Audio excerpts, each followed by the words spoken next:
So step one of becoming an influencer is having an incredible first impression. Okay.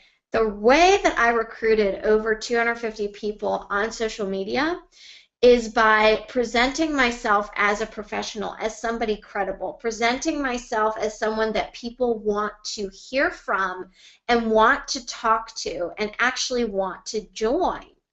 So there's a couple of different ways that you can do that. Okay. Now this does not mean that you have to be that you have to lie and you have to have the results and you have to say, you know, hey, I just made $1 million in 5 minutes. Absolutely not.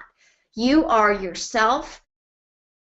You come online with your own personality, your own flair. But what we're trying to get across is the confidence that you have in your value and in what your company offers and in what you as a person offer. That's what we really want, is that confidence to come across and for you to be someone of value, somebody that people want to actually stick around and look at on your profiles and things. So my first tweak is to do a Facebook Live. Okay, now some of you, your hands just got clammy, your heart just started beating. If you're scared, well, do it anyway. Okay, do it anyway. The reason I love Facebook Live and a lot of other people do is because it just gets so much reach. Facebook is dominating this space. They really want to be the master of live video. They want to own it, and I kind of think they already do at this point. But they're just giving, if you do a Facebook Live, they're showing it to everyone. They're giving it so much reach. They're getting so many people to see it that are connected to you, and even a lot of people that aren't connected. So you want to make sure that you do this to get your brand, get yourself out there so people are like, hey, who's this chick or who's this guy? So they know who you are. Facebook Live is also amazing because it helps you stand out above and beyond your competition, right? Because there's so many people that don't want to do a live video. They're so scared of screwing up or saying the wrong thing. I'm here to tell you, who cares? That's what people want. They want real. They want in your face. They don't want super professional and super duper, you know, uptight videos. They want real people on there sharing, you know, their struggles and also their breakthroughs and who they are. And so few people are willing to do that. So many people want to do a video that's edited 50 times or whatever, a video that, you know, has scripts so that you say exactly what you want to say, versus just being live and being out there and sharing with the world who you really are, just a raw video. So it really helps you stand above and beyond your competition. So Facebook Live can really set you apart from your competition. And the way that you do this, by the way, is you just go on your Facebook, you go as if you're going to post a status update. You have to do it on your phone, and then instead of doing you know, a text or a photo, you hit the live button, you hit the live video button, and there you go, you're ready to do it. Now if you're really scared, like to the point where you know, hey Jess, that's great, but I know I'm not going to do that, then I highly suggest doing some piece of content that introduces you to the world, aka a blog, a LinkedIn article, something, a regular video that you can do 50 takes of. You know, my first video, I think I did about 24 takes, and it was a minute video basically telling people how I was scared of video. So 24 takes for a minute-long video to tell people that I was scared of video. Okay, so I get being scared of video, I really do. And, you know, just something out there is better than nothing. Like I said, the way that I have recruited so many people is by presenting myself as a confident professional that's there to help them or serve them. And you do that through creating content and things that people really can look up to or find the answers to the questions that they have. So when I first came on to social media, I did a 7-part video series. And the first video was me saying how scared I was to do videos. And I told people, I said, hey, you know what? I'm really scared to do videos. I would really love it if you guys would comment and share if you are too. And if you are scared to do videos, why don't you take this challenge with me, because I'm going to do 7 videos in a row. And every single day I'm going to do a video, and I would love for you to comment and share. And let me know if you're out there, if you're also someone that's scared, and let's do this together. So I took on the journey with me when I was kind of having my coming out party, right? My, hey, I'm out here on social media and I want everybody to know who I am. So launching myself as a, social media online person. So I highly recommend you do something like that. And the result was I had a ton of people that were, excited for me and said the same thing, like, oh, I'm so glad you said you're scared of video, because I am too. Be vulnerable. Be honest with people. Tell them what, you're scared of, and tell them where you're going, how you're going to fix it, how you're going to help them. And tell them, what you're going to do and why they should stick around on your site. Okay, so that could be your very first Facebook Live, is just launching your business or launching yourself out into the online world and sharing with them, your vision, what you're struggling with or what you're not struggling with, and where you're going, and how they can be a part of that. Take people on the journey with you. Okay, this should help a lot of you. And then secondly, tell people how you can help them everywhere you can. Everywhere you can. That means in your intro. That means in your banner. That means in your summary, in your about section, wherever you can. So many people, this is a big mistake I see people make. So many people tell people what their company can help them do, or what your product can help the person do, or what your website helps the person do. Newsflash, nobody cares. Nobody cares. Everyone could care less what your product or website or company does. They want to know who you are. So tell them who you are. Tell them who you help people, or how you help people. And that's why they're going to stick around your stuff, and that's why they're going to listen to it. Okay? Big tip there. So was this helpful so far, guys? Some of you have already said that you're taking notes, which is totally awesome. No trap, blah, blah, blah, blah. Yes, absolutely, totally, 100%. I'm taking so many notes already.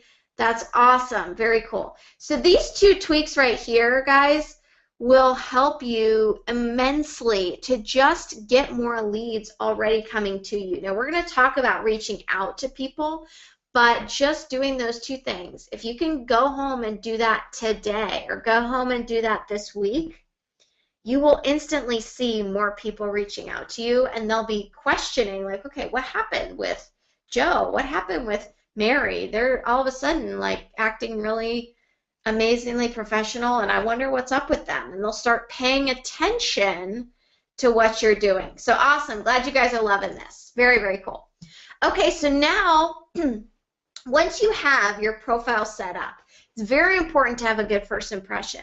You're ready to reach out to people and start making the connection. Okay, so this is my first message formula, and it goes like this. Hey, their first name.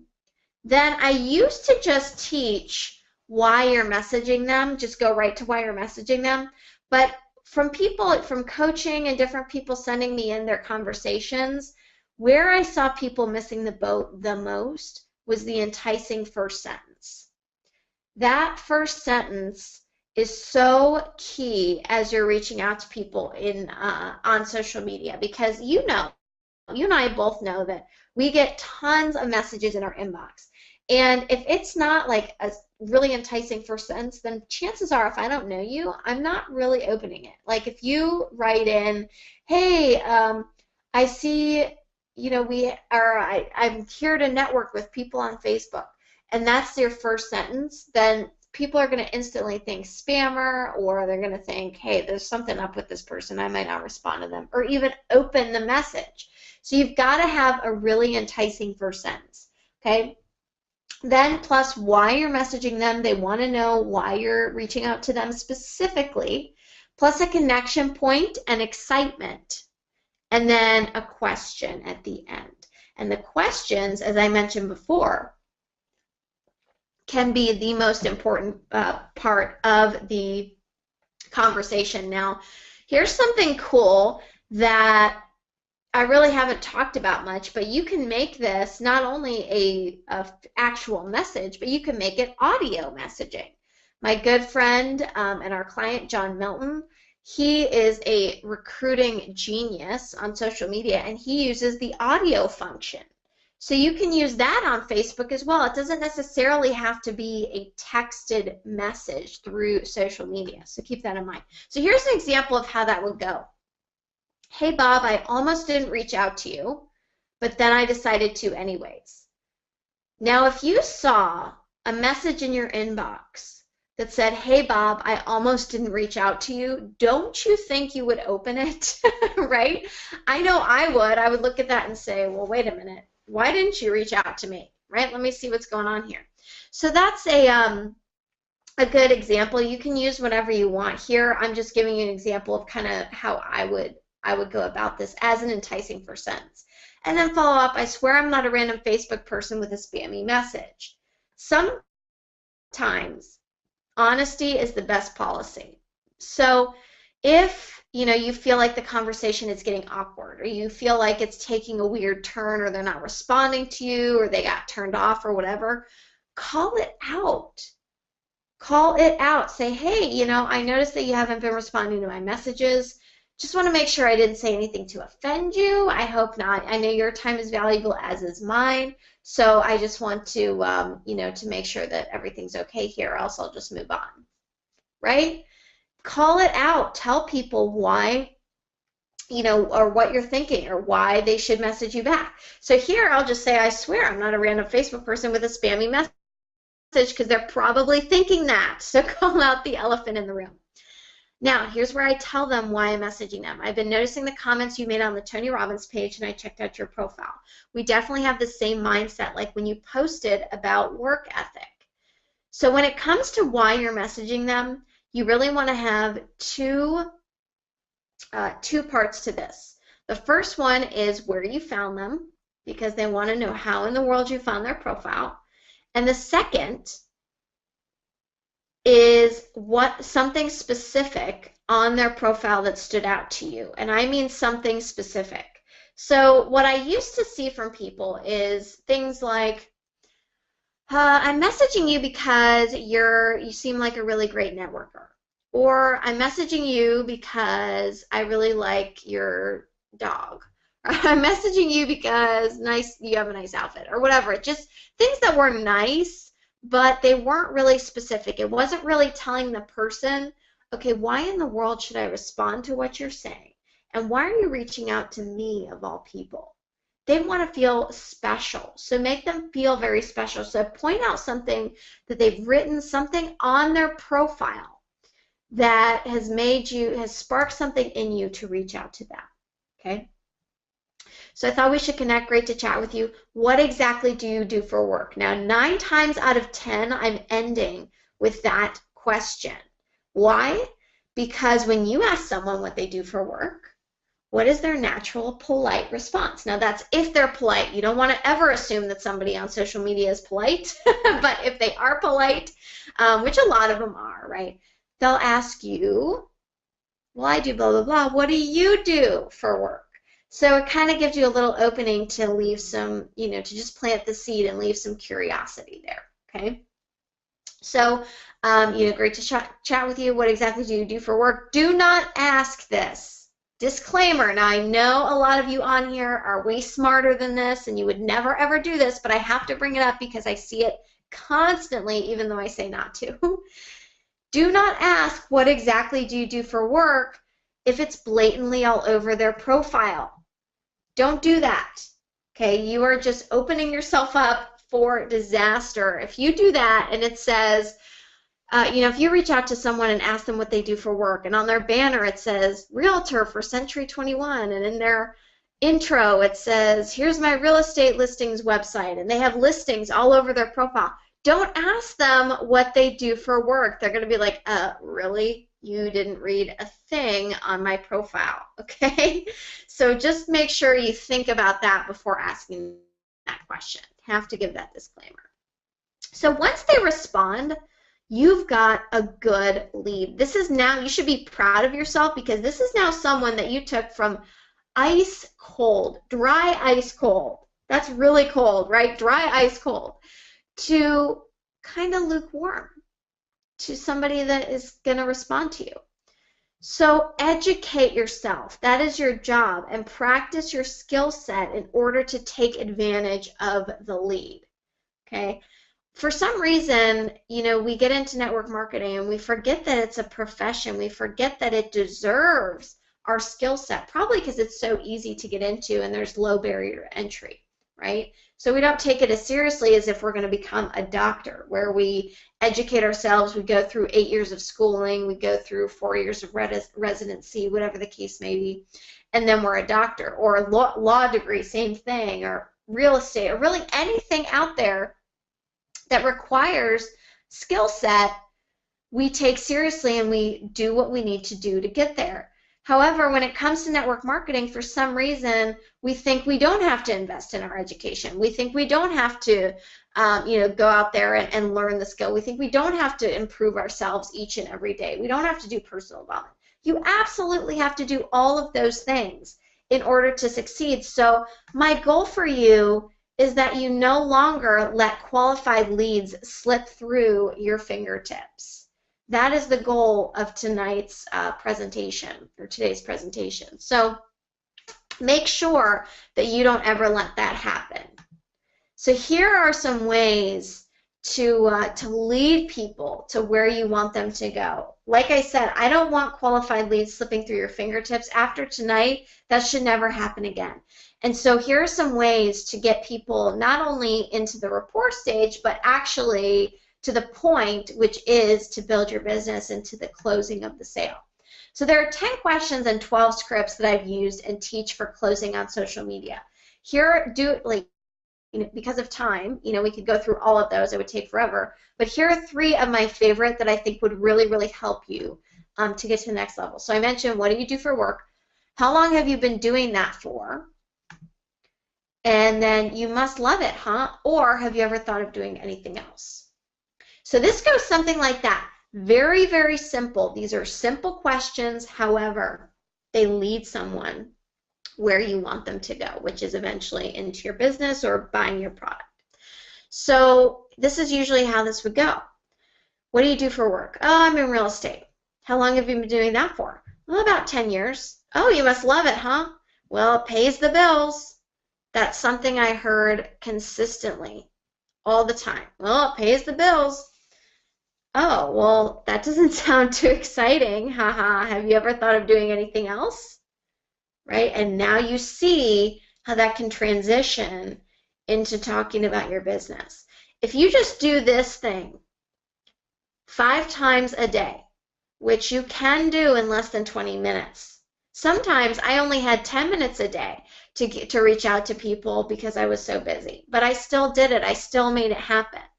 Okay, so the cool thing about social media is that you can do this at any time, right? People are awake. You know, social media doesn't sleep, right? They're awake at midnight. They're awake at 6 a.m. It doesn't matter.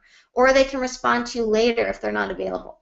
So you must love it, huh? Or have you ever thought of doing anything else? That kind of transitions them into where you want them to go. If you just do this 5 times a day, you, after 12 months, you will have a significantly greater business than what you had going into this training, okay? AKA what you have today. So just remember to be consistent and go through these leading questions and scripts and building rapport and taking them into where you want to go. Okay. So finally, the last kind of step of getting someone from cold to lukewarm and then to red hot is to get them on the phone. Now, newsflash, this does not, nowadays, it doesn't actually mean that you have to get them on the phone. We just want to transition them into a place where they feel more comfortable with you, they know you're a real person, and they know that that you're actually going to be there for them, right? Because if you get on the phone and you talk to them, they know, okay, this person is serious. If you don't, they will be questioning that in the back of their mind. Okay, so if you don't want to get on the phone in any way, shape, or form, then honestly, network marketing probably isn't for you, okay? Sales, business is probably not for you because everything has to do with relationships, at least long term. I'm not saying you can't have some short-term success, but at least long term, it's going to take some phone stuff. However, it doesn't have to be scary. There's a lot of different ways to do this, and if you know how to pass people off to the tools and just make it really succinct and to the point and just get your message across, it's actually really, really easy to be on the phone, especially when you have the exact scripts to do it. But it doesn't have to be the phone. Like I said, it could be Facebook chat, it could be Skype chat, especially for international. That's always an incredible way to communicate. Texting is even more intimate than social media. Not the phone, but it's even more intimate than social media. You can always tell your prospect you want to shoot them a text with the information. And so that way you have their phone number and you can follow up with them. And it's kind of like a way to get a little more relationship building, but it doesn't feel too invasive. Like, oh, this person's calling me all the time, I don't really want to talk or whatever. Okay, so here's a couple of different ways you can do this. I would screenshot this, write this down, do whatever you need to do. So the first way is assuming that you've already sent them the information via social media. Okay, and this was a line that I used all the time. Here's my phone number in case you have any questions. What's yours so I know who's calling me? Right? Pretty genius, I have to say. And it worked like a charm. Now you want to make sure you're ready for this step, right? But most of the time, if you've been able to give them the information, you've built a little rapport, they're ready for this step. And the people that are serious, they will be okay with giving you their phone number. At least they'll be honest with you and say, hey, you know, I want to see the information first, but I'd be happy to reach out to you or whatever. But they will respond positively to this, and those that are really serious will give you their phone number. The reason you always give your phone number first is to let down their guard, okay? And then what is this really saying? It's saying, hey, I don't really need your phone number to follow up with you. It's just if you call me with questions, I just need to have you on my caller ID so I know who's calling and I respond. But we know that even if they love it, even if your prospect thinks it's the best thing they've seen since sliced bread, they're never going to call you, okay? They're never going to follow up with you. You have to follow up with them. It's just kind of a sly way to get their phone number. So you can also go the route of, if you don't want to send them the information right away, and this works very effectively as well, you can say, hey, here's my number so you can text me with your questions. What's yours? And I'll text you the information. Just like what we talked about, texting the information or getting their number to text them is so much less invasive and makes them feel okay with giving you their number, just because they don't feel like, I don't know, it's just a weird thing with our society nowadays. People would rather text than call, right? And they feel like it's okay because it's not breaking that wall that I have up or whatever. I taught somebody this line, and they got 5 phone numbers within their first week. They got 3 appointments that actually showed, right? Because of course we know everybody won't show. And they got to sign up just because they switched from doing, hey, what's your phone number, to, hey, let me text you the information, and then going from there, okay?